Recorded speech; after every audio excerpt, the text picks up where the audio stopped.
Donc, aujourd'hui, nous allons reparler un peu de la différence entre routage et acheminement, sachant qu'à nouveau, le routage, c'est le calcul du chemin. L'acheminement, c'est lorsque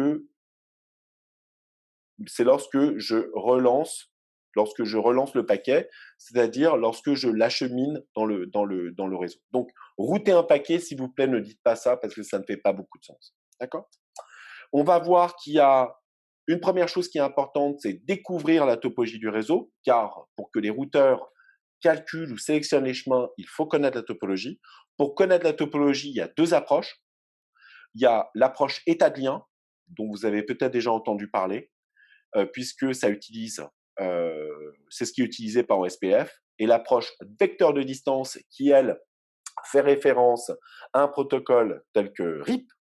Et on va voir que pour chacune de ces découvertes de topologie, on a deux algorithmes qui, du coup, vont pouvoir calculer les chemins. Donc, j'alimente les algos avec la topologie que j'ai découverte. Et pour ce faire, j'utilise Dijkstra ou Bellman-Ford, selon que j'utilise état de lien. Donc, état de lien, c'est Dijkstra. Vecteur de distance, c'est Bellman-Ford. Donc, tout ça, c'est plutôt classique. C'est des choses que vous faites principalement en algo pour tout ce qui est algorithme. Mais nous, ce qui va nous intéresser, comme on est dans un réseau, c'est que se passe-t-il en cas de changement de topologie. Et c'est ça qui est important, puisque dès lors qu'il y a changement de topologie, il faut détecter, propager le changement à tous les autres routeurs, de façon à ce que je recalcule les routes et mettre à jour les tables. C'est ce qu'on appelle les problèmes de convergence, qui sont principalement des problèmes réseau. D'accord? Et bien évidemment, tous ces exemples-là, on va les voir dans le cadre de deux protocoles ultra classiques que sont RIP et OSPF. Allons-y. Donc, couche réseau, à nouveau, qu'est-ce qu'on a vu? On a vu un certain nombre de choses dont on a déjà parlé en amphi, d'accord? À savoir les conventions d'adressage, les formats des paquets, comment on traite les paquets, s'il faut les fragmenter, les supprimer selon le TTL. Donc, tout ça, ça fait partie du protocole IP. Mais ça ne suffit pas, puisque maintenant, lorsque je reçois un paquet et qu'il faut que je l'achemine, il faut que je le fasse en connaissant des tables. Ces tables peuvent être créées soit de manière manuelle et statique, mais si le réseau est très grand, on va plutôt faire appel à des protocoles de routage dont le but est de créer cette table en ajoutant un chemin dans la table pour chaque destination. D'accord? Et donc, le protocole aura pour rôle de sélectionner parmi tous les chemins possibles le chemin à intégrer dans la table. Donc, ici, on le voit, on a un exemple. S'il s'agit d'envoyer un paquet vers une destination finale, eh bien, on voit qu'il existe plusieurs types de chemins. Je peux passer par là, je peux passer comme ceci. Vous voyez, donc il y a plusieurs chemins possibles. Un, deux, trois, quatre. Lequel choisir? Eh bien, c'est le but du routage. D'accord? Donc, pour faire cette sélection, il faut éventuellement faire un calcul, mais le calcul, je le fais dans le but de sélectionner un chemin. Et on vous dit le meilleur. Oui, le meilleur selon le critère. Donc, je vais classer les chemins selon un critère, d'accord? Le bon vers le mauvais. Et lequel je vais choisir? Je ne vais pas choisir le plus mauvais. Je vais choisir le meilleur. Mais le meilleur dépend du critère que j'utilise. Donc, ici, sur la figure, on s'est donné des coûts, d'accord? Et on fait la somme des coûts pour savoir quel est le chemin, comment classer les chemins et donc sélectionner le meilleur. D'accord? Donc l'acheminement des données, à nouveau, c'est quelque chose qu'on fait dans Internet. En mode non connecté, ça veut dire que chaque routeur maintient une table de routage. Dans la table de routage, j'ai deux colonnes. J'ai une colonne pour la destination de ce chemin. Et en deuxième colonne, j'ai l'interface de sortie sur laquelle envoyer le paquet afin de le faire progresser jusqu'à sa destination finale.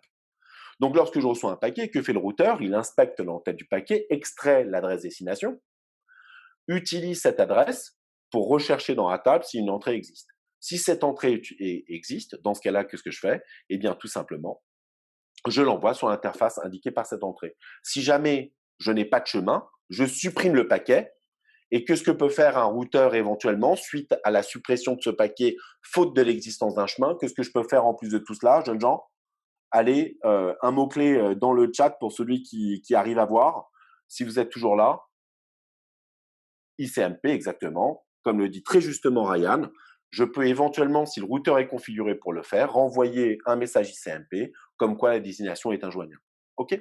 Donc, voici la marche à suivre. Et bien évidemment, ces actions sont prises de manière répétée, de proche en proche, à chaque fois que je visite un routeur jusqu'à ce que j'atteigne la destination finale. D'accord? Donc, comme on le voit, l'acheminement est une décision locale que je prends en fonction des tables qui ont été créées par un protocole de routage qui, lui, dépend de routeurs qui collaborent entre eux. Mais l'acheminement en lui-même, je peux le faire uniquement en me basant sur les tables. Deux cas de figure, s'il vous plaît, dans lesquels les tables sont inutiles. Est-ce que vous avez deux solutions, deux paquets pour lesquels je n'ai pas besoin de table de routage? Premier, allez, chat, direct. La réponse, vous la savez. On l'a vu, et pas seulement en TP. Donc, du coup, quels sont les paquets? Ouais, alors Boubou, je comprends ta réponse. Effectivement, c'est le broadcast. C'est-à-dire que les paquets qu'il faut broadcaster à l'adresse 255, 255, etc., est-ce que j'ai besoin de déterminer quelle interface utiliser? Alors, si c'est oui, mettez-moi un pouce. Si c'est non, applaudissez. Est-ce que j'ai besoin de regarder une table dans ce cas-là lorsque je fais du broadcast? Ben non. Un deuxième cas de figure, s'il vous plaît, et celui qui le trouve, franchement, c'est chapeau. Un autre cas de figure où j'ai pas besoin de table, c'est lequel? Allez-y, on va pas y passer 3 heures, c'est très, très simple. Un mot-clé à nouveau pour ceux qui voient. Si vous voyez pas, c'est pas grave. Je donne la réponse, mettez-moi un pouce. Ouais, parce qu'on fait du broadcast. Non, il y a quand même la route qui existe, Samy. Même si c'est une route par défaut, la route existe. Donc, tu regardes la table. Personne? Je donne la réponse, mettez-moi un pouce si je donne la réponse. J'ai pas envie de vous priver. Regardez, vous vous rappelez? Ici, j'ai les options. Et dans les options IP, qu'est-ce que je peux avoir comme IP? Vous vous rappelez? Option, loose ou strict routing. Vous vous rappelez? Et donc, cette option, ça permet de lister les adresses IP des routeurs qu'il faut visiter. Vous vous rappelez ou pas? Donc, ça veut dire qu'au lieu d'enregistrer la route, je précise la route dans le paquet. Donc, ça veut dire qu'un routeur, lorsqu'il reçoit le paquet, il est censé trouver la route que le paquet doit emprunter grâce à l'option loose ou strict routing. D'accord? J'en avais parlé dans le cours IP. Il y a des gens qui s'en rappellent ou pas? Un petit pouce pour savoir si quelqu'un d'entre vous s'en rappelle par hasard. Ok, bon, c'est déjà rassurant. Très bien. Donc, le but est de se dire, bon, plaçons-nous du point de vue des paquets pour lesquels il me faut une table. Comment les tables sont créées? Eh bien, comme on l'a dit, eh bien, le routage, c'est ce qui va permettre de créer les tables en calculant les routes et en mettant à jour les routes. Donc, une fois calculées, il faut les mettre à jour. Les algorithmes de routage qui permettent de le faire, c'est Dijkstra ou Bammanford, deux grandes approches, d'accord? Et pour alimenter ces algorithmes avec des informations concernant la topologie, parce que l'algorithme, si on l'alimente pas avec la topologie, l'algorithme ne peut rien. D'accord? Donc, du coup, j'ai besoin d'avoir des protocoles de routage. Et c'est les protocoles qui vont permettre de découvrir la topologie. D'accord? Donc, il existe un certain nombre de protocoles de routage que je liste ici. Mais le but, c'est de créer une table. En me basant sur cette table, à présent, eh bien, chaque routeur, de proche en proche, va donc prendre une décision en envoyant le paquet de proche en proche vers le saut suivant. Et c'est par visite progressive de saut suivant, choisi grâce à la table locale, que je m'approche de sa destination finale. Et tout ça en me basant sur l'adresse destination du paquet. Donc, les routes et le routage en général est excessivement important. Et il y a plusieurs raisons. Il faut vraiment les comprendre pour comprendre l'ampleur de ce qu'on doit faire lorsqu'on fait du routage. Le choix du chemin est très important puisque déjà, il va déterminer les performances. Les performances telles que l'utilisateur les perçoit. Lorsque vous dites le réseau est lent, c'est peut-être parce que le chemin a été mal choisi. Est-ce qu'il y a trop de pertes? C'est parce que je passe par un chemin où les pertes sont excessives. Donc, vous voyez que choisir un chemin, sachant qu'il peut y avoir plusieurs critères, que ce soit par exemple pour minimiser le délai de traversée d'un chemin, son débit avec sa capacité ou le nombre de pertes. Donc, vous voyez, il y a plusieurs choses qui font qu'un chemin peut être plus ou moins bénéfique selon l'application que j'utilise. Et donc, typiquement, l'utilisateur, lui, lorsqu'il perçoit les performances d'un réseau, c'est principalement les performances du chemin qui ont été suivies. Donc, vous voyez que le chemin est excessivement important pour l'utilisateur. Mais pas seulement.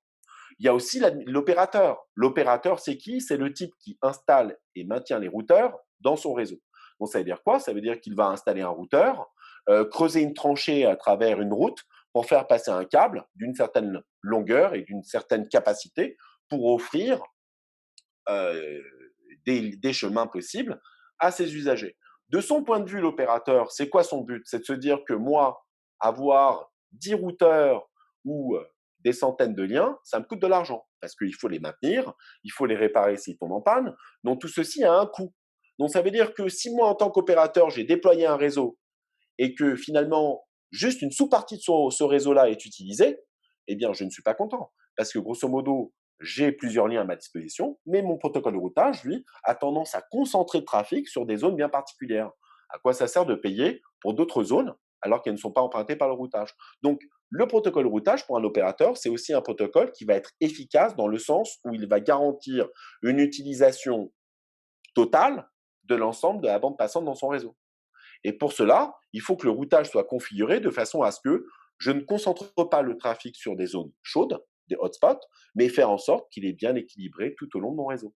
Et ça ne peut être fait que par le routage. Donc, si j'ai un routage qui fait converger toutes mes routes par un point donné, eh bien, je crée de la congestion, alors que par ailleurs, il peut y avoir d'autres chemins alternatifs qui ne sont pas empruntés par mon routage. Et là, je ne suis pas content. D'accord? En tant qu'opérateur, être efficace dans un réseau, ça veut dire quoi? C'est que j'ai un certain nombre de ressources de la bande passante et il faut être sûr de l'utiliser à 100%. Parce que plus j'ai de bande passante, plus ça coûte. Donc, il faut quelque part j'en fasse une bonne utilisation. Et dernier point, du point de vue du routage, c'est quoi? C'est le fait qu'une topologie, ce n'est pas stable. Un routeur, ça peut tomber en panne. Un lien, ça peut être rompu.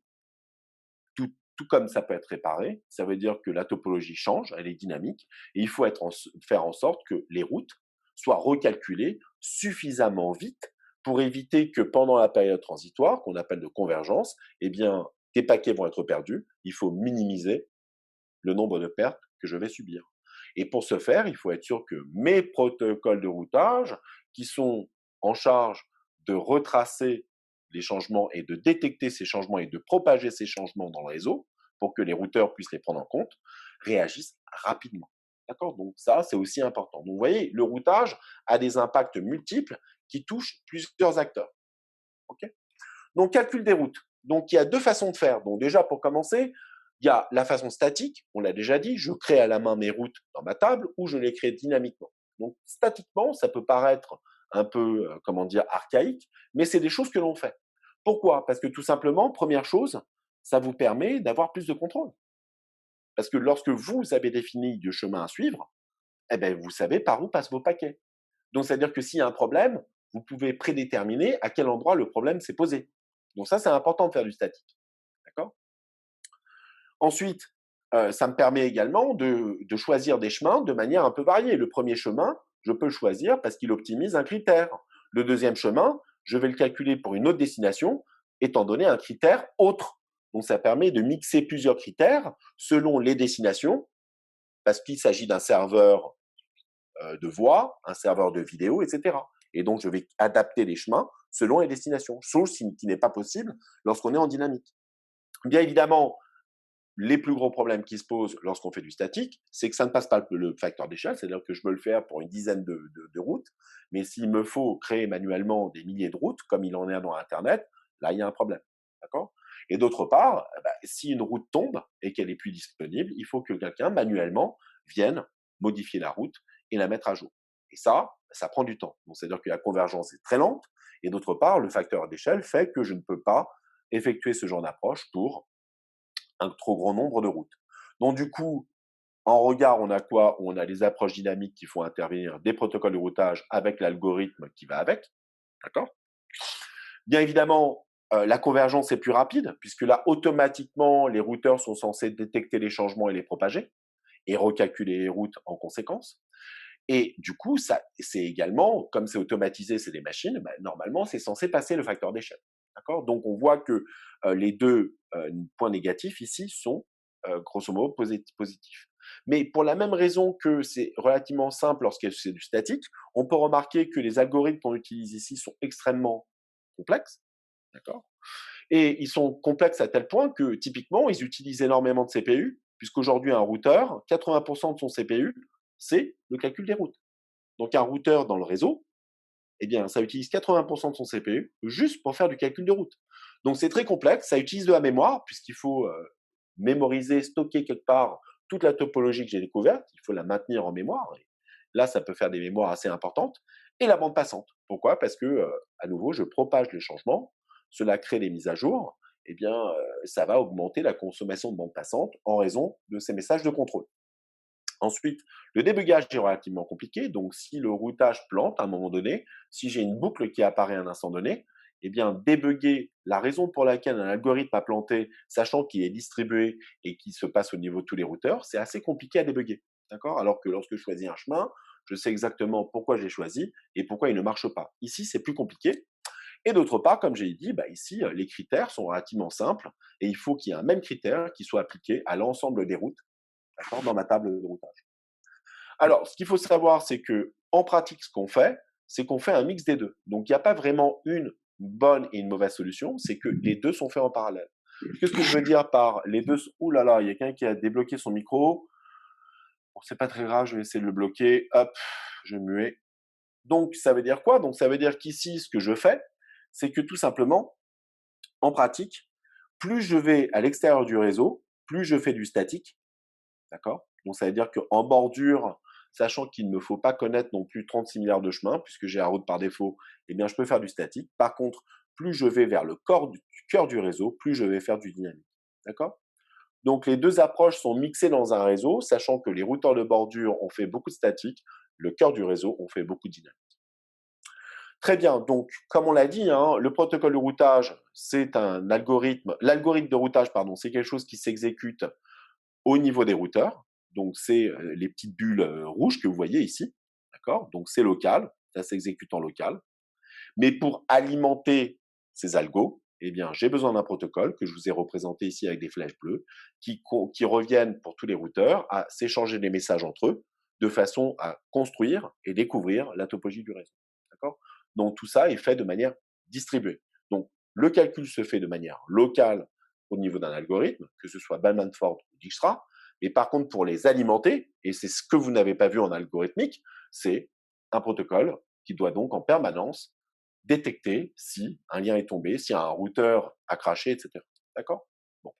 Ce qu'il faut savoir, c'est qu'aujourd'hui, on va plus vers des solutions centralisées. Ça veut dire quoi? C'est-à-dire que plutôt que les routeurs utilisent leur CPU pour faire tout ce qui est algorithme, on va utiliser l'algo au niveau d'un contrôleur.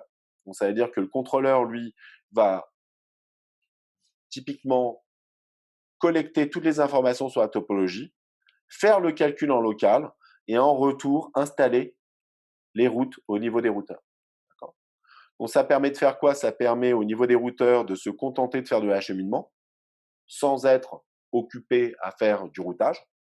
D'autre part, ça veut dire qu'au niveau des configs, au lieu d'être obligé de venir configurer chaque routeur un par un, sachant que ça peut être des constructeurs différents et donc du coup une interface qui n'est pas la même, et il faut reconfigurer de manière différente, eh bien j'ai un seul point de configuration qui est à ce niveau-là. Donc tout ça, vous le verrez en master, c'est ce qu'on appelle les architectures SDN. Aujourd'hui, on va faire le classique, ce qui est fait, mais on voit de plus en plus de SDN apparaître dans les réseaux. D'accord? Alors, j'ai reçu un message. Oui, mais tu le fais une fois, tu vois ce que je veux dire, Boubou? C'est qu'au début, à l'initialisation, ouais, il faut tout installer, mais une fois que c'est stable, les seules choses que tu dois faire, c'est typiquement mettre à jour s'il y a un changement de topologie. D'accord? Alors, à nouveau, un micro. Non, mais c'est pas possible, là. Qu'est-ce que vous faites avec les micros, là? Et là, j'arrive pas à muer? Si? C'est bon? Ok.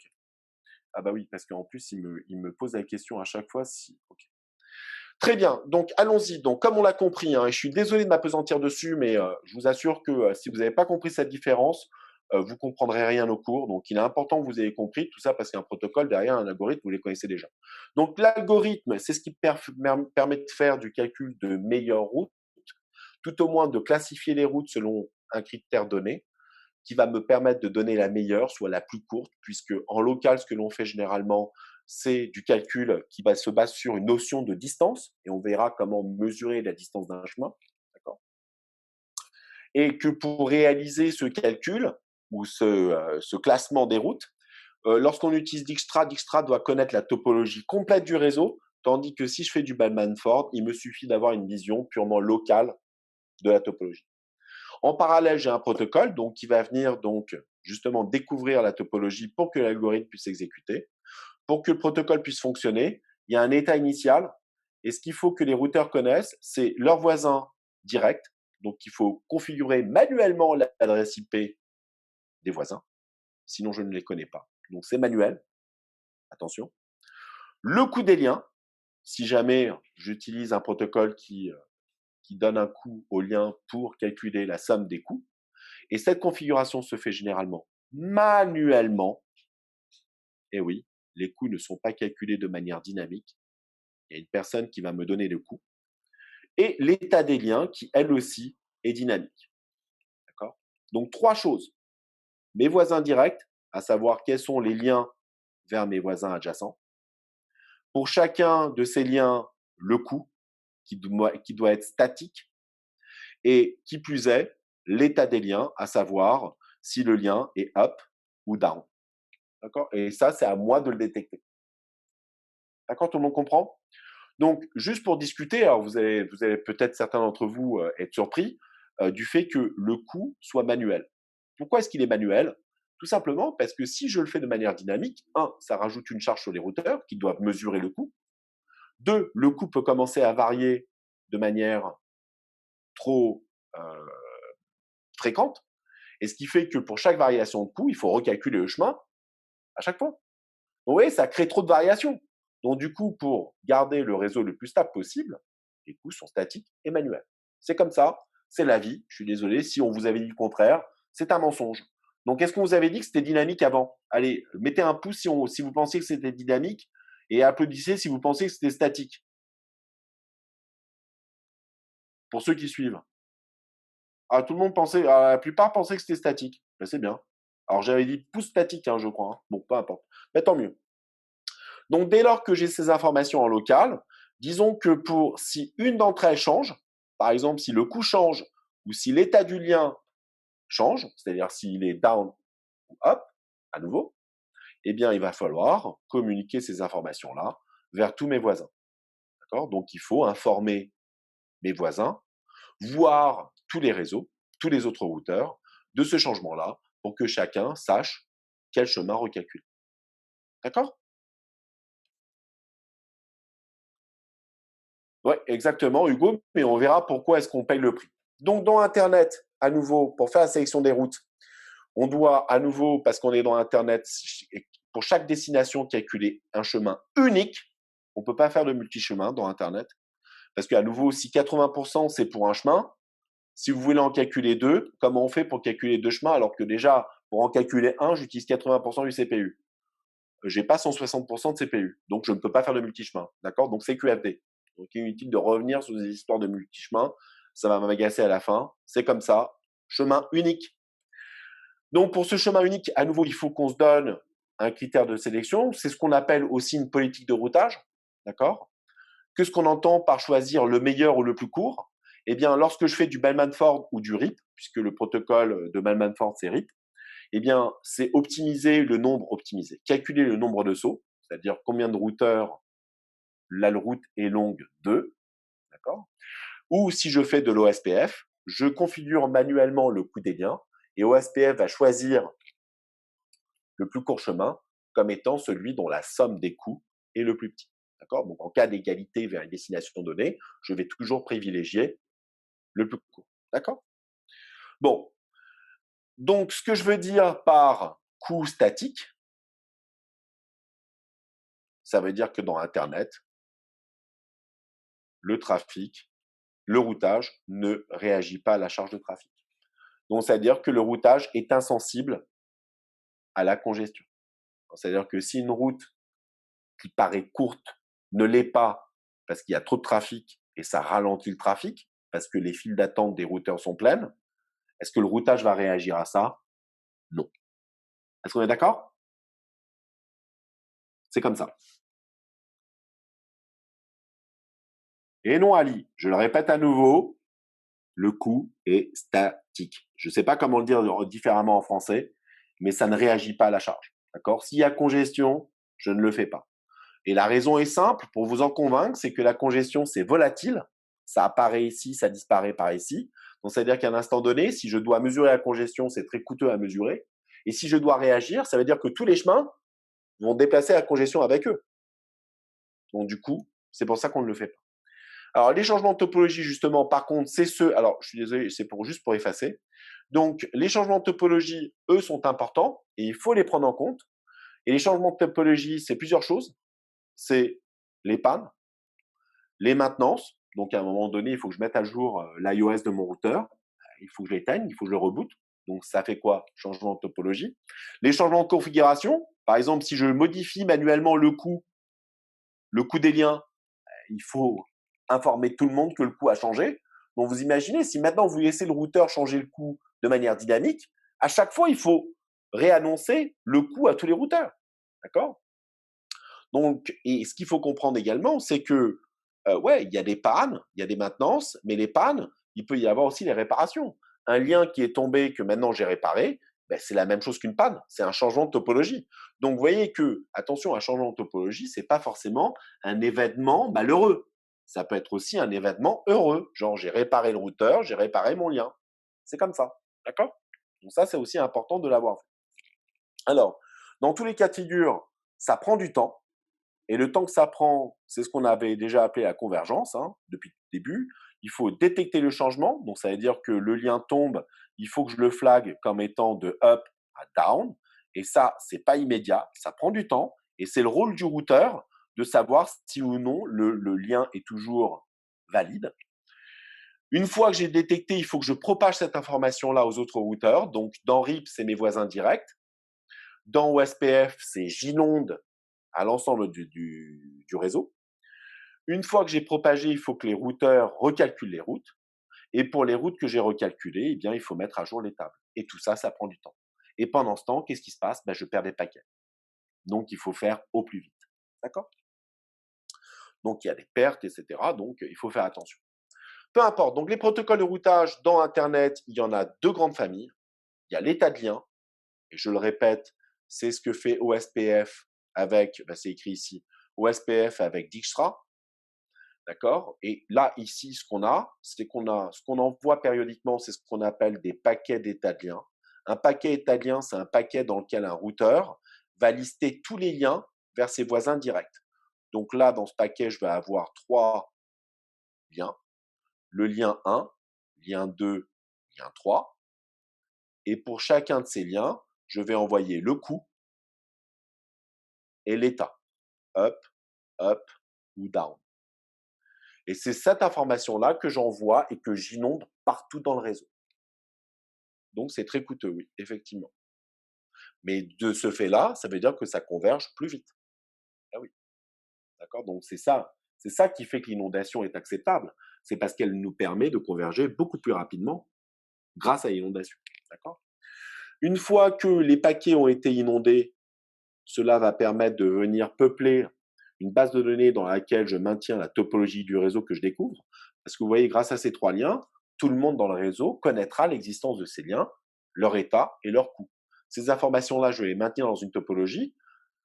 Très bien. Topologie qui va me permettre, au routeur de calculer les routes.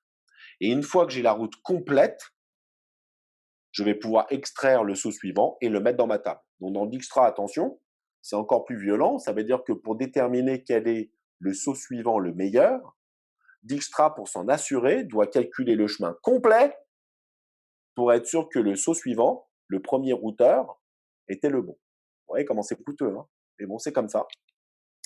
Et donc ici, la politique de routage va dépendre du coût.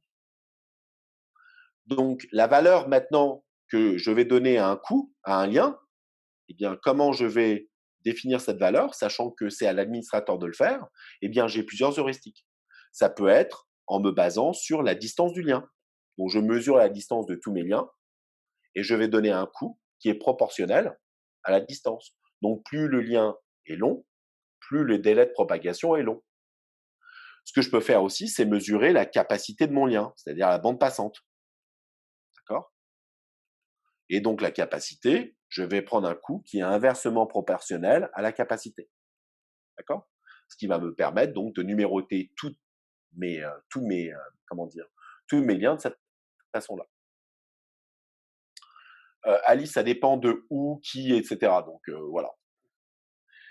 Donc ça, c'était une première chose, donc un état de lien. Alors, j'ai juste une question à vous poser. Donc, si j'ai 10 routeurs dans mon réseau, j'ai combien d'inondations en parallèle?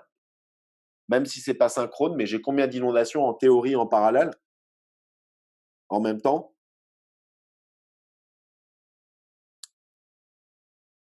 Je veux dire, non, mais la question que je pose, Boubou, c'est, oui, c'est-à-dire qu'il y a 10 routeurs qui vont initier des inondations. Donc effectivement, j'en ai 10 en parallèle. D'accord? Donc tout routeur est censé inonder des informations. Donc exactement, c'est 10. OK? D'accord? Donc, bon, ce n'était pas une question piège, hein, c'est juste pour vous dire qu'attention, il n'y a pas une seule inondation. C'est tout le monde inonde son paquet étalien. Ok, de l'autre côté, on a quoi? On a, mais on va revenir sur ces détails, hein. On a Dijkstra avec RIP, d'accord? Donc ici, c'est RIP, j'entoure, avec Bellmanford, pardon. Et donc ici, ce que j'envoie, ce sont des vecteurs de distance. Et les vecteurs de distance, c'est quoi? C'est uniquement une liste des destinations que je connais avec la distance qui me permet de les joindre. Et cette information-là, je l'envoie à mes voisins directs. Donc, pas d'inondation. J'envoie à mes voisins directs. Donc, ce qui veut dire que maintenant, lorsque je suis un routeur, je reçois plusieurs vecteurs. Ces vecteurs peuvent contenir une même destination, d'accord? Parmi d'autres, hein. Et ce qui va me permettre de choisir un chemin parmi ceux annoncés par mes voisins, c'est quoi? Le critère qui va me permettre de choisir un des 4 chemins là, c'est la distance associée dans le vecteur. Et je vais choisir la distance la plus courte. D'accord? Donc je sélectionne un chemin annoncé sans même le connaître dans son détail. Je me base uniquement sur sa distance pour savoir quel est le meilleur. D'accord? Donc commençons. Allons-y sur le routage à état de lien. D'accord? Bon. Donc ici, dans l'état de lien, il y a deux choses. Et attention, c'est quelque chose dont je n'ai pas parlé. Pour déterminer si un lien est down ou up, on a un premier type de message qu'on appelle un petit message hello, que les routeurs s'échangent avec leurs routeurs voisins de manière périodique. Donc attention, ce n'est pas le paquet d'état de lien. Donc j'envoie ça entre deux routeurs voisins. Dans le but de faire quoi? Dans le but de dire que, sachant qu'ils sont périodiques, si moi, routeur voisin, j'ai un timer qui expire sans recevoir aucun message, je passe du principe que l'état de ce lien est down. Compris? Donc ces messages sont très importants. Une fois que j'ai déterminé quel est l'état de mon lien, et si celui-ci a changé, au même titre que le coût peut avoir changé, eh bien je vais envoyer au reste du réseau, par inondation, donc ici, comme on l'a déjà expliqué, un paquet qui liste l'ensemble des liens vers mes routeurs voisins avec le coût de ce lien, plus l'état du lien, up, up, down, down, et j'inonde ça à tous mes voisins. Donc attention, pour connaître l'état du lien et donc créer mon paquet link state packet, le LSP, il faut que je connaisse l'état du lien. Pour connaître l'état du lien, j'utilise les hello. Grâce au hello, je connais l'état, et c'est ce qui me permet dès lors de créer mes états liens que j'envoie de manière à inonder tout le réseau. D'accord?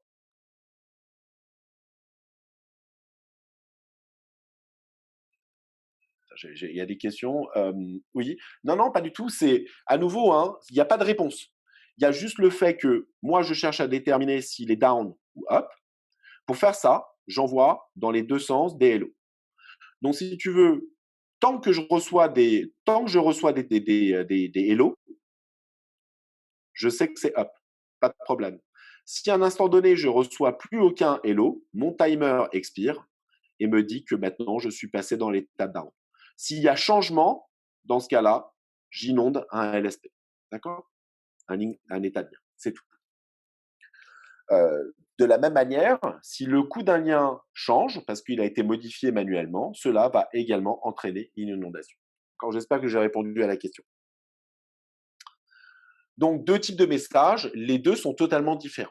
D'accord? Le but ultime, c'est de créer un état de lien de façon à ce qu'il soit envoyé à tous les autres routeurs du réseau. Pour déterminer le coût, c'est manuel, donc là, je n'ai pas besoin de protocole. Par contre, pour déterminer l'état du lien, j'envoie des messages up ou down.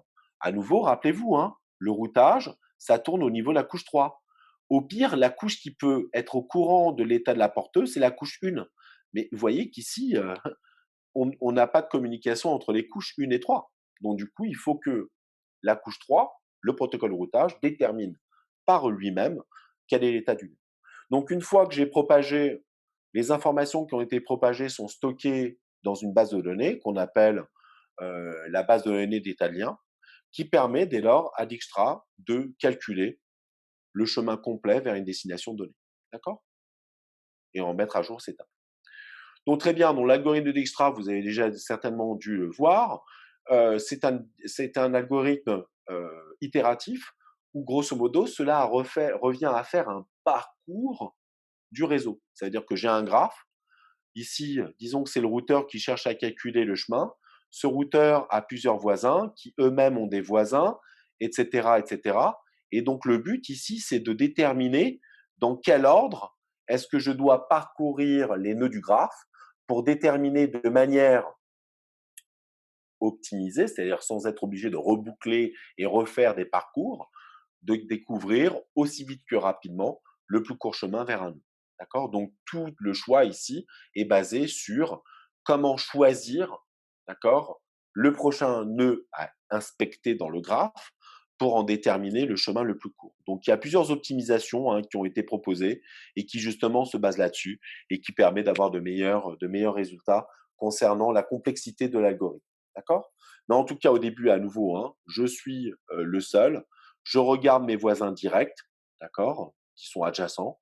Une fois que j'ai passé en revue les adjacents, il va falloir que je vous visite les voisins de mes voisins, et ainsi de suite. Donc, on va faire juste un exemple, ce sera peut-être plus simple. Donc ici, si je suis ce premier routeur et que j'ai le choix entre 2 et 3, je commence par inspecter qui? Eh bien, la politique qu'on va se donner, c'est toujours de choisir le plus proche. Donc, je commence par inspecter ce nœud, puis ce nœud. Vous comprenez dans quel ordre je le fais? Donc, ouais, je les ai mal numérotés, donc peut-être que je peux les numéroter mieux. Donc, 1, 2 et 3. Après avoir inspecté ces deux voisins, je vais devoir regarder les voisins de mes voisins. Je vais regarder ceux de 2 ou de 3, s'il vous plaît. Allez dans le chat, allez-y. Et oui, puisqu'il est le plus proche. Donc, je commence par 2. Et à partir de là, j'ai le choix entre celui au sud ou celui au nord. Je prends le sud ou le nord? Exactement, parce qu'il est le plus proche. Donc 4 et 5. D'accord? On est d'accord? Donc 4 et 5. Et donc là, je découvre donc ce chemin-là, ce chemin-là. Entre-temps, bien sûr, j'avais oublié le pauvre petit là que j'avais oublié, qui est là. Et donc, typiquement, j'avais déjà ces chemins-là. Donc maintenant, j'inspecte ses voisins. Donc il y a 4 que j'avais déjà visités, puis celui-ci maintenant. Et donc, ça veut dire que là, j'ai 2 chemins possibles. Lequel est-ce que je choisis? Est-ce que je vais mettre à jour le chemin que je connaissais déjà? Ou je garde le chemin précédent? Eh bien oui. Donc voilà, je ne garde pas ce chemin-là puisque le précédent qui passait par là était plus court. OK? Donc vous voyez que de cette façon-là, de proche en proche, d'accord, ça me permet d'explorer le graphe tout en calculant les plus courts chemins. D'accord? Donc voici une version un peu simplifiée qui vous permet de comprendre comment les choses fonctionnent. D'accord? Et donc au final, par contre, ce que je veux que vous ayez compris, c'est que du point de vue réseau, pour un routeur, ça veut dire qu'ici, comme vous le voyez, on a déterminé le chemin complet, l'arbre des chemins les plus courts. Dans quel but? Juste de déterminer s'il faut que je passe par là ou par là. Donc ça veut dire que je me suis emmerdé à calculer le chemin le plus court vers toutes les destinations, sachant que la seule information pertinente, c'est V ou W. C'est tout. Donc, vous voyez que c'est quand même quelque chose de plutôt complexe et lourd en termes de CPU, d'accord, qui donc permet donc de calculer ma table, sachant que à nouveau, le chemin complet doit être déterminé afin de savoir si le saut suivant que j'ai est le meilleur. On est d'accord avec ça? Est-ce que ça va? Mettez-moi un petit pouce ou sinon je réexplique.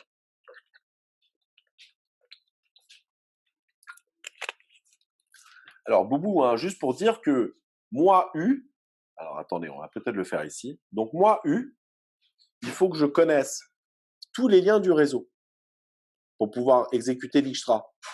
bah, tu vois que pour connaître ces liens du réseau, je les connais comment? Bah, il faut que Y ait envoyé ces deux liens-là. Donc, il l'inonde. Lui, il va m'informer sur ces deux liens-là. Lui, il va m'informer sur ces deux liens ici. Donc, vous comprenez pourquoi maintenant j'ai besoin de faire autant, j'ai besoin que tout le monde a besoin d'inonder parce que ce que tu inondes, c'est tes informations de voisinage.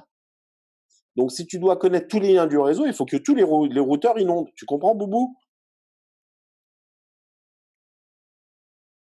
Alors, on reviendra sur ce que tu viens de dire, c'est intéressant. Donc, à nouveau, hein, changement de topologie, ça passe par des hello dans les deux sens et l'utilisation d'un timer. Alors, bien sûr, la question principale, dans notre cas, c'est de se dire, ouais, mais quelle est la bonne valeur du timer? Et ça, c'est une question qui est très compliquée parce qu'ici, on a un compromis. Plus j'envoie des hello rapidement, plus je détecte rapidement. Plus le timer est court, mieux c'est. Mais à la fois, plus je vais surcharger le réseau avec ces messages et plus je vais consommer du CPU sur mes routeurs. Donc, il faut généralement avoir un bon compromis. Bon, on a des valeurs par défaut et généralement, c'est ce qu'on utilise. Ensuite, une fois que je connais l'état de mes liens, il faut que j'inonde. Et là, à nouveau, si on fait inondation, on peut remarquer qu'il y a des problèmes. Et les problèmes que l'on a sont les suivants.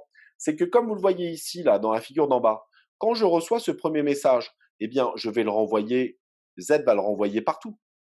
Idem pour celui-ci. Donc, ça veut dire que lorsque je reçois ici, ben, il va finalement. Donc, on voit qu'ici, il y a des problèmes de boucle. D'accord? C'est que ce message va boucler et que celui-ci va éventuellement boucler également.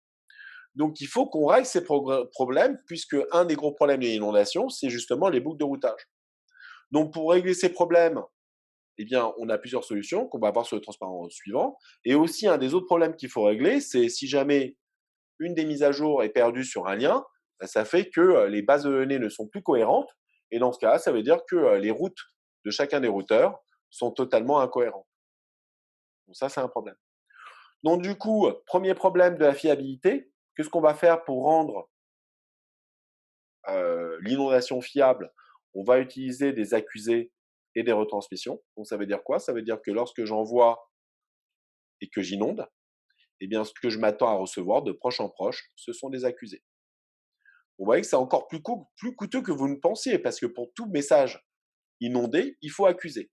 Et si jamais je ne reçois pas d'accusé, j'ai un timer qui me permet de retransmettre vers le voisin qui n'a pas envoyé. D'accord? Exactement. Ensuite, pour ce qui est de limiter la portée d'une inondation, donc pour éviter que bah, ça aille dans tous les sens, d'accord? Pour éviter que ça aille partout, eh bien, ce qu'on peut faire, c'est si on connaît le diamètre du réseau, eh bien, on peut mettre un TTL qui va permettre d'éviter que, ça sorte plus loin, et de cette façon-là, éviter que ça reboucle non plus à l'infini à l'intérieur. D'accord? Donc TTL également. Un autre problème qu'on a, c'est le fait que lorsque, par exemple, j'envoie une première mise à jour, d'accord, dans le réseau, qui peut éventuellement reboucler dans le réseau, si jamais il y a des boucles, hein. Donc, du coup, je peux avoir des schémas comme ceci. Si ça, c'est le premier que j'envoie et que immédiatement après, il y a un changement et que je renvoie une version 2, d'accord? Eh bien, il faut être sûr que la version 2 écrase la version 1 et que la version 2 écrase la version 1 et qu'un paquet précédent de la version 1 ne soit pas là pour écraser des informations plus récentes. D'accord? Donc, on peut imaginer que la longueur des chemins font qu'un paquet plus ancien ressurgit dans le réseau après que le plus récent soit passé. Qu'est-ce que je fais dans ce cas-là? Eh bien, pour éviter ce genre de problème, on va utiliser un numéro de séquence suffisamment long, de façon à ce que celui-ci ne reboucle pas sur les mêmes valeurs qu'après, au-delà de 1 ou 2 heures, par exemple. D'accord? Donc, comme ça, de cette façon-là, je peux utiliser la numérotation en séquence comme une sorte de âge, d'accord, qui me permet de dater les messages établis. Quand inondé, donc Boubou en a parlé dans le chat, bien évidemment, je dois inonder dès lors qu'une panne a été détectée ou que la panne a été réparée. Donc, dans les deux cas de figure, il faut que j'inonde. Lorsque je modifie manuellement un des coûts, ça crée une inondation. Donc, vous comprenez qu'il ne faut pas que je changer les coups sans arrêt. Et d'autre part, lorsque je vais, par exemple, le faire aussi de manière périodique, d'accord, mais avec une fréquence moindre, du type toutes les 30 minutes. Donc, c'est pour remettre tout le monde, tous les pendules à l'heure, pour que tout le monde soit, pour être sûr qu'il n'y a pas eu d'incohérence. D'accord? Donc, 3 choses. Changement de topologie, changement de configuration et de manière périodique. Donc, les problèmes de convergence, je vais en toucher un mot, mais c'est juste pour que vous compreniez que c'est un problème qui est très grave et que en réseau, on doit trouver absolument des moyens pour régler ce problème. Alors, est-ce qu'il y a, ouais, il y en a un peu trop là. C'est dommage. Je comprends pas pourquoi j'en ai mis autant, mais bon, peu importe. On va le faire très rapidement, même si c'est peut-être pas forcément au programme du TD, mais c'est juste pour vous sensibiliser.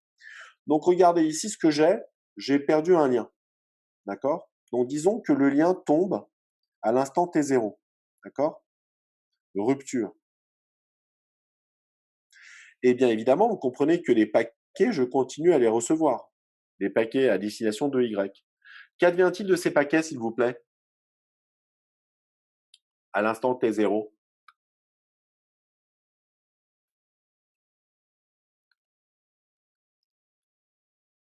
Alors, je vais vous donner deux choix. Est-ce que U les envoie ou est-ce que U les détruit? Alors, s'il les détruit, mettez-moi un pouce. S'il les envoie, mais applaudissez.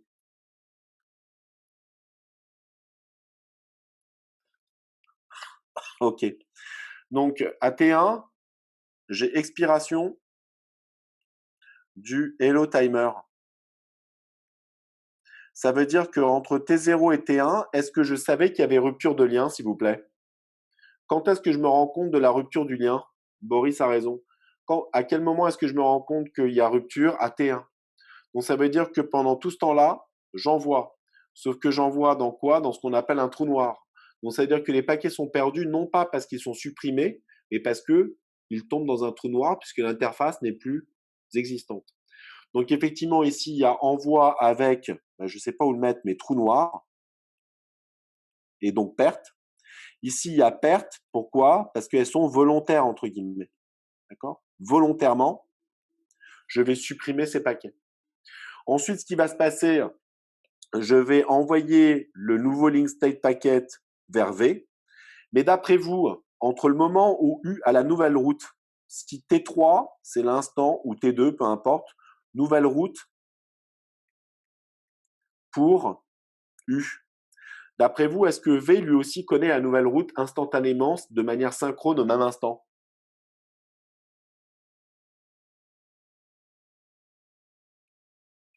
Je vous écoute. Et non. Donc ça veut dire quoi? Ça veut dire que pendant cette période-là, U a la nouvelle route, V à l'ancienne. Ça veut dire que lorsque j'envoie le paquet, qu'est-ce qu'il arrive au paquet? Et il va me le renvoyer. Il va me le renvoyer jusqu'à ce que V, lui connaisse la nouvelle route. Et donc, dans ce cas-là, ça veut dire quoi? Ça veut dire que les paquets vont suivre la nouvelle route. Mais vous voyez que pendant une période transitoire, entre le moment où V n'a pas la nouvelle route et U a la nouvelle, ben, il y a une sorte de transition qui fait que j'ai une boucle.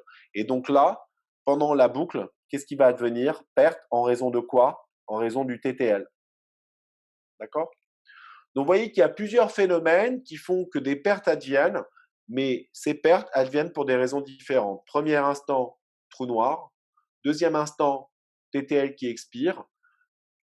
Et troisième, non, excusez-moi. Et entre les deux, il y a perte volontaire. Et en troisième, le TTL. À la fin, ce qui peut se passer également, il peut se passer que des paquets qui avaient été capturés dans la boucle échappent. Et vous voyez qu'ils vont arriver au niveau de la destination de manière totalement déséquencée. Donc, on verra plus tard que pour les applications temps réel, ça peut être un gros problème. D'accord? Donc, comme on voit, les problèmes de convergence se passent en raison du temps qu'il faut pour détecter. Donc, ça, c'est à cause de Hello. De la convergence, de la propagation en raison de l'inondation. D'accord? Du calcul, parce que Dijkstra utilise beaucoup de CPU et c'est complexe. Et la mise à jour, parce que les tables sont en mémoire et il faut mettre à jour les mémoires. Donc, ça fait que tous ces événements-là prennent du temps. Et à l'échelle de l'Internet, vu le nombre de paquets que je peux recevoir en millisecondes, eh bien, ça fait que je peux avoir énormément de pertes. D'accord? Donc, bien évidemment, donc, il y a plusieurs, là, je vous ai listé hein, les raisons et les causes. D'accord? Donc, je vous laisse relire, c'est juste un résumé. Peut-on, grosso modo, faire en sorte que ça évite, que ces problèmes disparaissent? Est-ce que vous avez un moyen de tout au moins réduire? Alors, le TTL, je sais pas, mais peu importe. Ali, c'est pas ma question là. Donc, tu as toujours 2 transparents de retard, c'est pas possible. Donc là, est-ce qu'on peut réduire ce genre de choses? Donc la latence, est-ce qu'on peut l'accélérer la latence, s'il vous plaît? Oui, grâce au Hello Timer. Donc je peux réduire le Hello Timer. Hop, tac. Ensuite, l'inondation, on peut rajouter de la priorité. C'est-à-dire que les paquets inondés sont plus prioritaires dans le réseau. Ensuite, qu'est-ce qu'on fait? Le calcul du plus court chemin, je peux utiliser des algos de Dijkstra qui soient plus performants, avec une complexité moindre. D'accord? De façon à ce que ça accélère le calcul des routes. Et les tables, on peut créer des structures en mémoire, d'accord, qu'il est plus facile de mettre à jour. OK? Donc tout ça, je vous l'ai listé ici. Hein. Donc, Hello Timer plus petit, détection des pannes, bon, on peut aussi impliquer la couche physique. On peut inonder plus rapidement avec de la priorité, d'accord? Recalcul avec des routeurs plus performants ou des versions incrémentales, c'est-à-dire que lorsque un chemin tombe, seules certaines routes sont affectées. Du fait que ces seules routes soient affectées, eh bien, je vais recalculer uniquement ces seules routes qui ont été touchées et mettre à jour à nouveau les tables, utiliser des structures de données qui permettent des mises à jour plus rapides ou tout au moins qui ne remettent pas en question toute la table et qui me permettent d'aller modifier uniquement que quelques routes. OK. Donc voilà pour OSPF et donc tout ce qui est italien. Est-ce que vous avez des questions?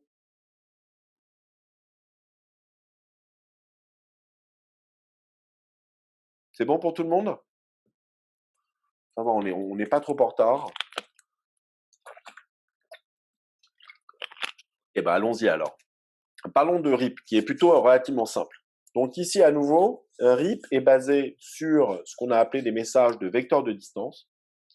Et ces vecteurs de distance contiennent, la liste des destinations. Et pour chacune de ces destinations, la distance que je connais pour ces destinations-là. C'est-à-dire tout dépend de la route que j'ai en local. Donc, c'est ce que j'annonce à mes voisins de manière périodique, à mes voisins directs. D'accord?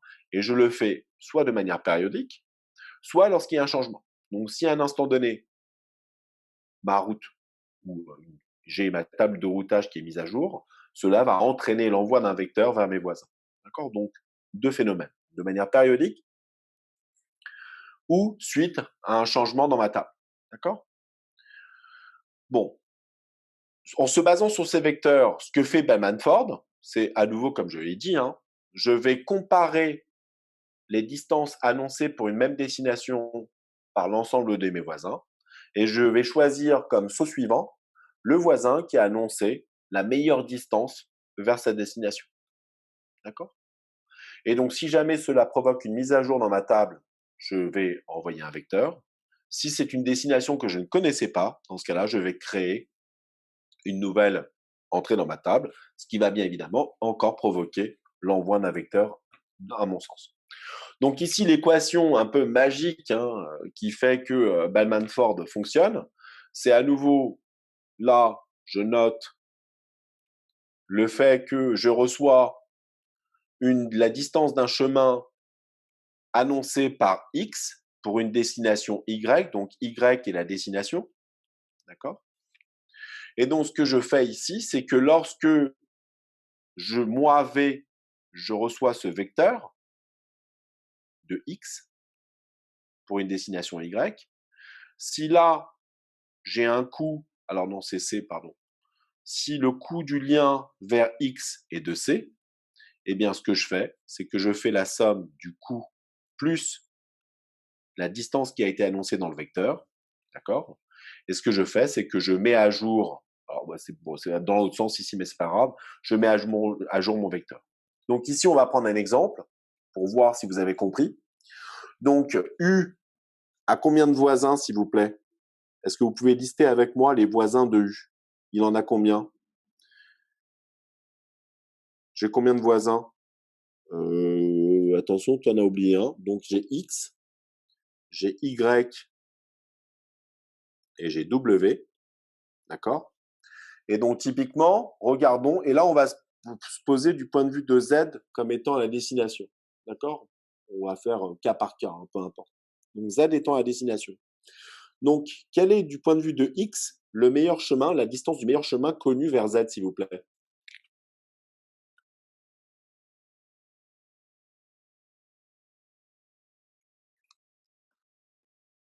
Le voilà. C'est 3, d'accord? Donc, ça veut dire que X annonce un coup de 3.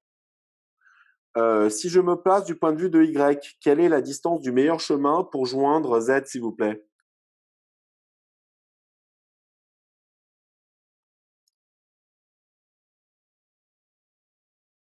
5, je suis d'accord avec vous, parce que ça passe par là. Donc, ça veut dire qu'ici, j'envoie 5.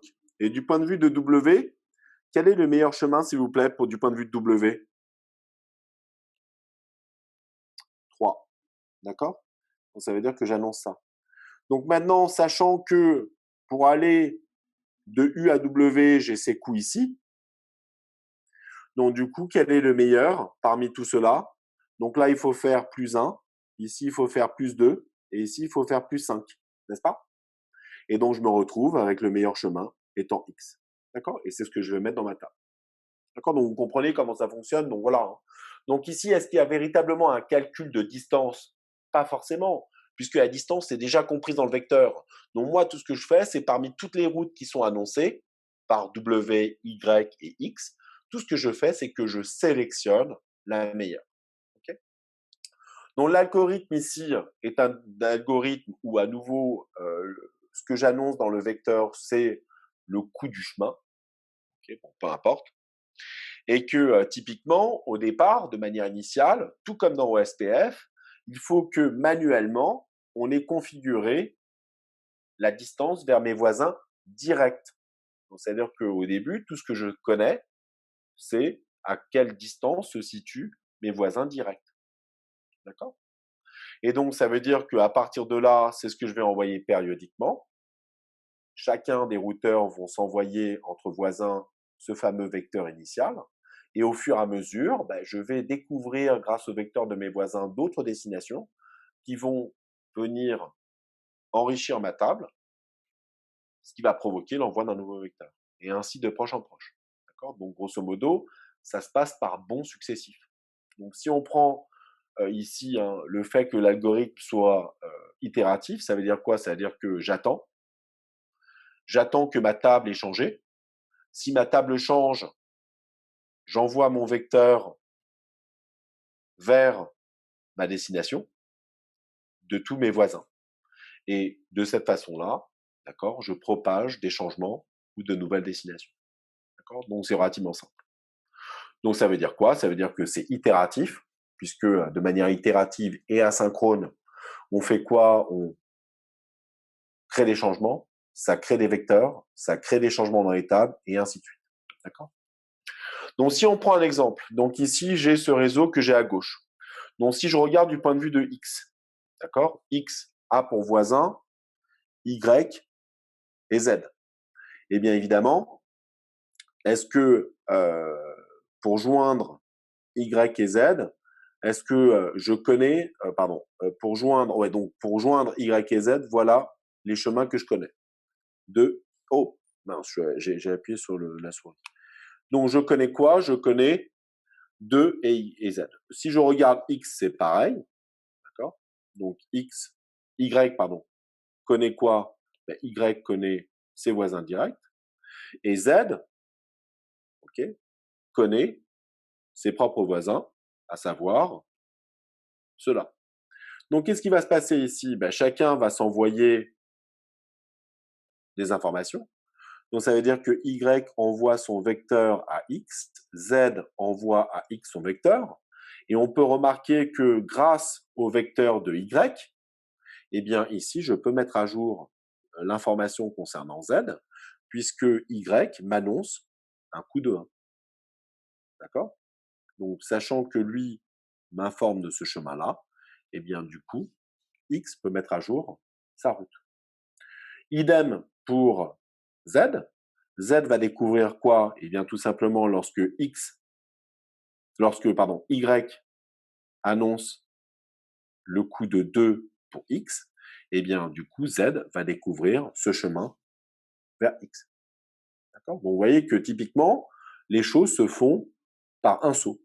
Et le coup d'après, bien évidemment, les tables ont déjà convergé, donc il n'y a pas de changement, sauf si le coup va changer ou si un lien est tombé.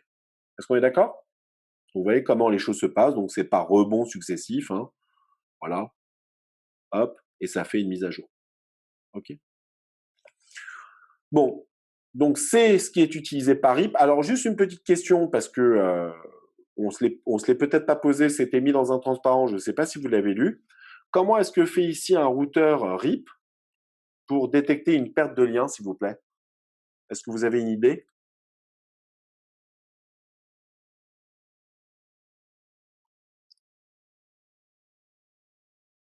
Je vous écoute. Est-ce que vous arrivez à voir? Est-ce que vous savez comment on fait?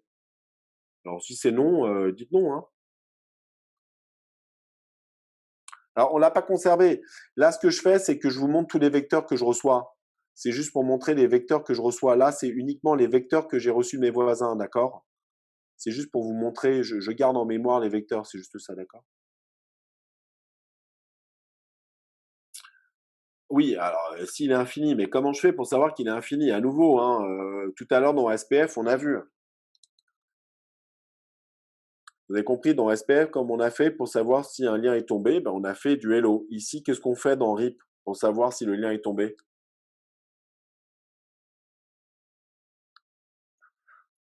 Alors, ce qu'il faut savoir, c'est que dans RIP, ce qu'on fait, c'est que les vecteurs sont envoyés de manière périodique toutes les 30 secondes. Et donc, du coup, on va détecter s'il y a une perte de lien ou un voisin qui tombe par l'utilisation d'un timer de 180 secondes, ce qui fait que typiquement, si pendant cette période-là, je ne reçois pas de mon voisin son vecteur de distance, je pars du principe que le lien est tombé. Donc ici, j'introduis pas de nouveaux messages comme dans SPF avec un hello message, j'utilise les distances de vecteurs. D'accord? Donc, comme on l'a dit précédemment, donc, le coût est toujours pris à 1, même si Bellman-Ford est capable de gérer euh, des situations où typiquement le coût peut être différent de 1. Dans RIP, on n'a pas fait le choix d'implémenter ce genre de possibilité-là. Et bien évidemment, ce qu'on a fait, c'est qu'on a borné l'infini. Ça veut dire quoi? Ça veut dire qu'une route qui atteint la valeur 16, dont le coût, la distance atteint 16, est une valeur qui n'est pas valide. Alors, on a fait ça pourquoi? Pour régler les problèmes de comptage à l'infini. Pour vous les montrer, on va vous le montrer, je vais le montrer sur un exemple. Mais en tout cas, de nos jours, RIP est plutôt rare, puisqu'il est remplacé en majeure partie par OSPF, et qui subsiste dans certaines petites PME ou des réseaux de petite taille, qui du coup n'ont pas le problème de la convergence vu leur échelle. Mais en tout cas, si on devait comprendre... Ah ben non, mais je l'ai pas l'exemple. Oh bon, ben j'ai pas mis l'exemple du comptage infini. Bon, ben c'est pas grave, ce sera en master. Donc, ou sinon, je vous le ferai tout à l'heure sur un autre transparent, à moins que je l'ai caché quelque part. Ah ben non, il arrive tout à l'heure. Non, il arrive pas tout à l'heure. Ouais, il arrivera tout à l'heure. Est-ce que je l'ai caché? Non, je l'ai pas caché. Donc, écoutez, bizarrement, je l'ai pas sur ces transparents, mais c'est pas grave. Je peux vous le refaire à part. J'en parlerai juste à l'instant. Donc, juste pour conclure sur cette partie-là, d'accord? Donc, comme on voit, hein, et répétons grosso modo les aspects principaux de ces deux approches. Qu'est-ce qu'on a d'un côté? On a tout ce qui est approche étalien. Donc, comme on l'a dit, ici, ces approches-là se basent sur Dijkstra, qui a donc besoin de connaître la topologie complète. Pour connaître la topologie complète, on est obligé d'inonder. D'accord? Donc, pour inonder, ce qu'on inonde, c'est le coût, principalement le coût et l'état. D'accord? C'est les informations principales. Pour chaque lien, coût et état. Pour déterminer le coût, d'accord? C'est quelque chose qui se fait de manière manuelle. Pour déterminer l'état, c'est quelque chose qui se base sur les hello messages. D'accord? Donc, voilà.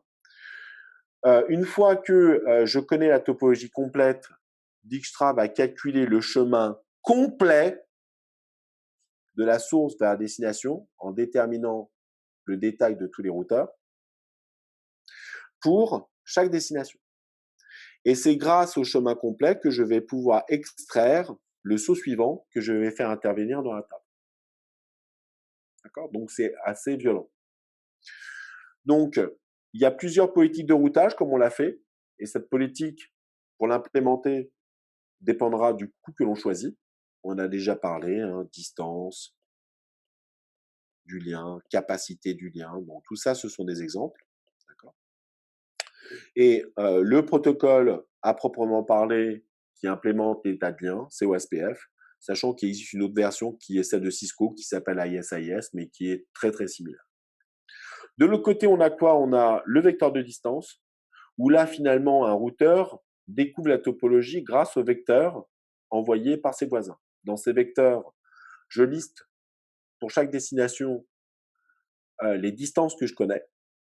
Et c'est en comparant les distances envoyées dans leur vecteur par leurs voisins que je vais sélectionner celui qui annonce le plus court chemin.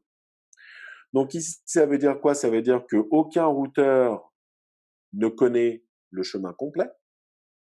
C'est comme ça. Donc c'est plus léger en termes de CPU. Et typiquement, le chemin va résulter du fait que le paquet soit envoyé de proche en proche à travers chacun des routeurs pour déterminer quel est le plus court chemin. Donc ici, en tout cas, le routeur n'a pas cette connaissance. Et il n'y a pas 36 milliards de solutions. Comme politique de routage, on peut uniquement choisir les chemins qu'en fonction du nombre de sauts. D'accord? Donc ça, c'est un des problèmes principaux que l'on a. Hein. C'est qu'ici, on ne peut pas faire mieux que de calculer des coûts de 1. Et c'est ce qui est fait par. Alors, l'an prochain, en master, vous verrez qu'il existe un autre protocole qui est BGP, mais qui, lui, est plus large échelle. Et je vais vous le montrer, pas pour vous montrer comment ça fonctionne, mais pourquoi on a besoin de BGP. Donc, parce qu'on a un peu le temps, je vais vous parler des problèmes de comptage à l'infini sur les transparents que je n'ai pas prévus ici. Donc, je vais juste rajouter un transparent et je ne sais jamais comment faire. Donc, j'espère que je vais y arriver. Non, c'est pas photo. Comment on fait pour... Ah oui, c'est ici. Donc, je vais rajouter un transparent blanc pour vous faire le problème du comptage à l'infini. Puisqu'on a le temps là. Il nous reste encore une demi-heure, hein, c'est bien ça? Ok. Donc, prenons un réseau relativement simple. Donc, prenons ici X, qui est connecté à Y et qui est connecté à Z. D'accord? Et bien évidemment, on va prendre un coup de 1. Donc, ça veut dire qu'à l'état initial, si je regarde les tables, X, par exemple, la table de X, X connaît un chemin, alors je ne sais pas comment les mettre, je ne sais pas si je vais les mettre différemment, mais peu importe. X, Y, Z, dans sa table, il a quoi? Il a pour l'instant, en passant par Y, non, mince. En passant par lui-même, j'ai un coût de 0. Y en direct, c'est 1. Et pour l'instant ici, c'est l'infini. Donc je connais mes voisins directs. Pour Y, j'ai quoi? J'ai X en direct. J'ai alors Y qui est moi-même, avec un coût de 0. Et Z, en passant directement par Z, avec un coût de 1. Et finalement, pour Z, j'ai quoi? J'ai X injoignable pour l'instant, donc je mets l'infini, peu importe. Y en direct, et moi-même avec un coût de 0. D'accord? Et rappelez-vous, hein, ce que j'envoie dans mon vecteur, ce sont ces deux colonnes, hein, juste pour pas qu'on ait de soucis. Donc, à un instant donné, qu'est-ce qui va se passer? On va simuler la perte de ce lien, disons. Donc, quels sont les routeurs qui vont être informés de cette perte? C'est Y et Z. Donc, du coup, qu'est-ce qu'ils vont faire? Ils vont mettre à jour leur table. Et Y va dire que ah ben maintenant c'est injoignable. Et maintenant, Y est injoignable. D'accord? Est-ce que ça vous va comme ça? Alors non, mais j'ai pas fait les tables intermédiaires. Oh là là là là là. Bon, je reviens en arrière parce que j'ai pas fait la convergence encore. Excusez-moi. Donc le coup d'après, Y va envoyer ses vecteurs, d'accord? Et donc ça va mettre à jour quelle information. Ici, je vais avoir combien pour Z? Je vais passer par Y avec un coût de combien, s'il vous plaît? 2. Et ici, Z va passer par Y avec un coût de combien? De 2. Donc voilà la convergence. Bon, peu importe, j'avais fait. Alors maintenant, imaginez que le lien tombe ici. D'accord? Le lien tombe. Et donc, qu'est-ce qui va se passer au niveau des deux routeurs qui sont concernés? Au niveau des deux routeurs concernés, à présent, qu'est-ce que je vais mettre pour au niveau de Y pour Z? Je vais mettre quoi ici? L'infini. Qu'est-ce que je vais mettre au niveau de Z pour Y? Je mets quoi?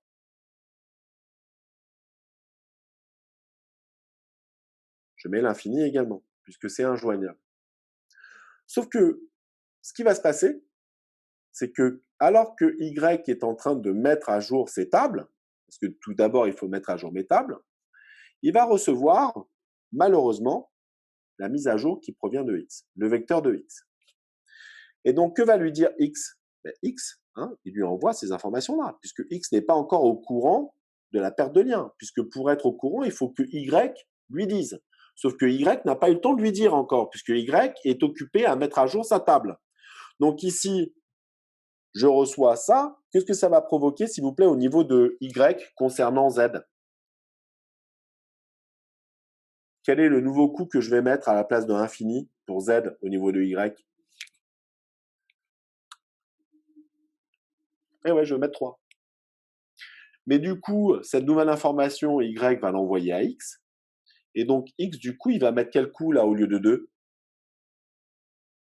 Il va mettre 4. Et il va l'annoncer à Y, qui va passer à combien? À 5. Qui va l'annoncer à Y, à X, pardon. Ça passe à 6. Et le 6 va être annoncé à lui, et donc ça va passer à 7. Et lui, il va annoncer 7 à présent, ça va passer à quoi maintenant?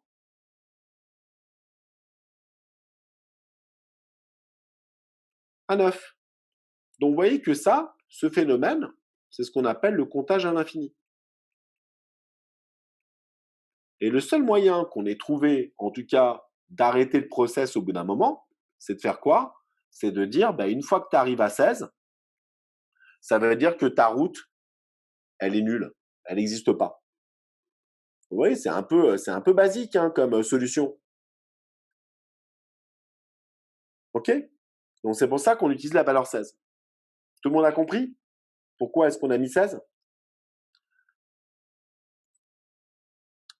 Alors, ce qu'il faut savoir, et vous le verrez en master, mais juste, pour régler ces problèmes, on a également fait ce qu'on appelle les horizons partagés. Ça veut dire quoi? Ça veut dire que maintenant, lorsque X, dont la table est la suivante, donc X, X0, Y, Y1 et Z, Y2, ce que fait X lorsqu'il envoie son vecteur de distance à Y, eh bien, ce qu'on va lui faire selon les horizons partagés,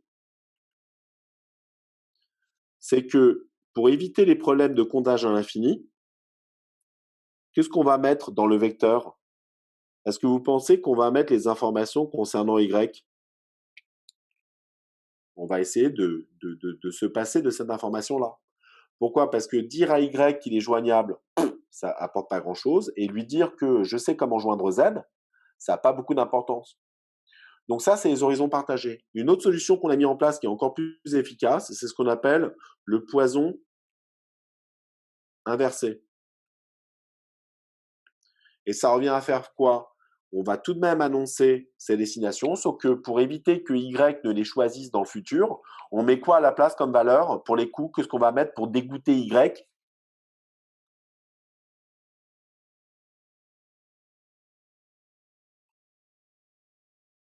On va mettre 16. De façon à ce que Y, au grand jamais, ne puisse emprunter X pour joindre sa destination-là. D'accord? Donc voilà. Donc c'est comme ça que ça fonctionne et voici les problèmes qu'on identifie. Donc ça, c'est pour régler les problèmes de comptage à l'infini qui pourtant subsistent. D'accord? Ça permet de l'éviter dans quelques cas, mais pas dans tous les types exactement, Candice, tu as entièrement raison. Donc ça veut dire qu'une route qui atteint la valeur 16, c'est foutu. Ça veut dire que la destination est injoignable et tu ne dois pas l'utiliser. À nouveau, on a mis en place deux mesures, l'horizon partagé ou le poison inversé, sachant que le poison inversé est plus efficace, sauf que ça évite le comptage à l'infini dans certaines topologies, mais pas toutes. D'accord? Donc, le problème du comptage à l'infini subsiste. Il existe toujours. D'accord?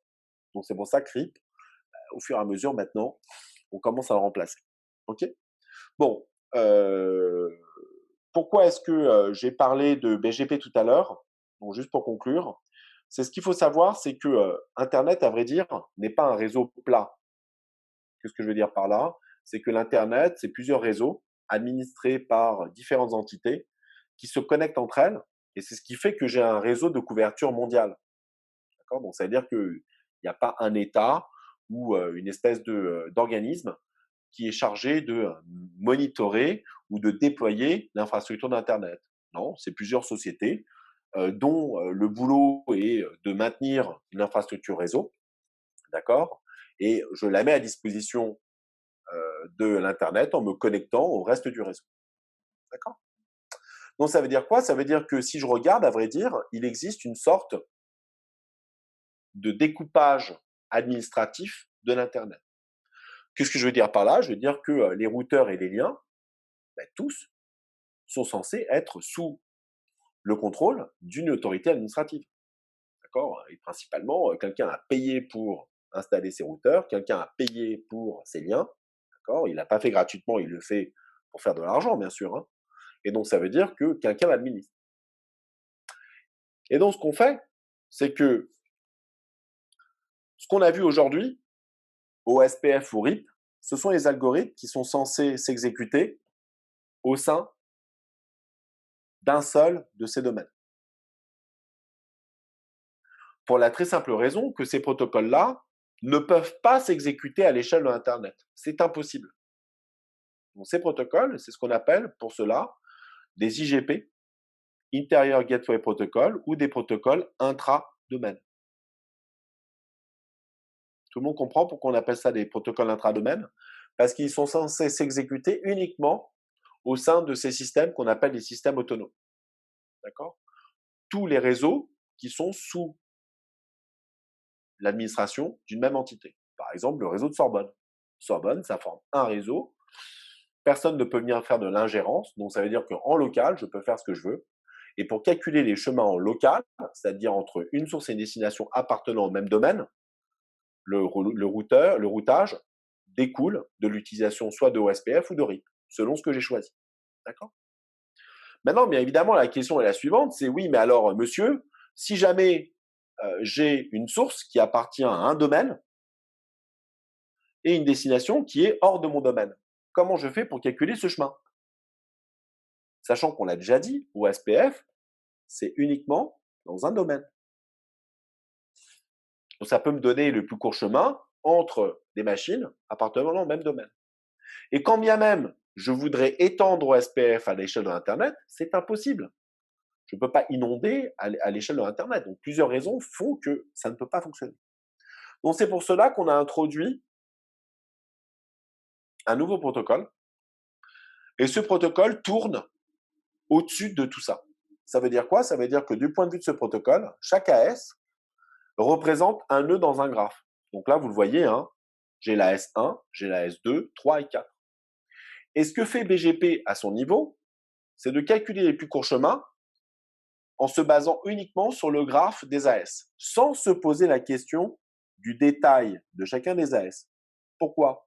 Parce que maintenant, ce que me dit BGP du coup, il me dit, OK, donc lorsque tu envoies un paquet, ce paquet doit passer par quelle AS? Par la S2. Donc ça veut dire que je vais demander au protocole local de calculer le plus court chemin pour atteindre la S2. Ensuite, BGP me dit que l'AS suivant, c'est le 4. Donc du coup, ce que je demande à la S2, c'est de trouver une sortie pour atteindre la S4. Vous comprenez? Et dès lors, la S4, lui, est capable de sortir le trafic vers la destination puisqu'elle est connectée directement à cette AS. Donc vous voyez que typiquement, maintenant vous comprenez que exécuter OSPF ou RIP, c'est dans le but de calculer des chemins locaux, mais si vous avez besoin, et c'est ce que vous faites la plupart du temps, de joindre une destination distante, eh bien, au tout début, la décision qui consiste à traverser des AS, d'accord? Par exemple, est-ce que je passe par l'Atlantique ou est-ce que je passe par l'Europe pour atteindre l'Asie ou le Japon? Eh bien, c'est déterminé par un protocole qui est BGP, qui lui n'a même pas besoin de connaître tout le détail de ce qui se passe là-dedans. BGP s'en fiche. BGP, lui, il nous dit, ben voilà, il faut passer par 1, 2 et 4. C'est tout.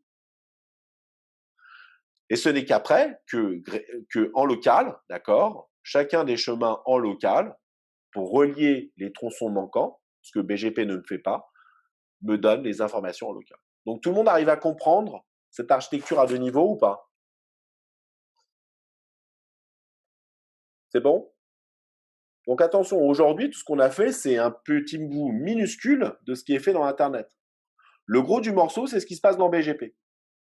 Et juste pour savoir, donc vous voyez que dans BGP, j'ai également les mêmes problèmes, hein. Ici, j'ai un chemin possible. Ici, j'en ai un autre. D'après vous, BGP choisit le chemin en fonction de quoi? Est-ce que je fais du plus court chemin au niveau BGP ou pas?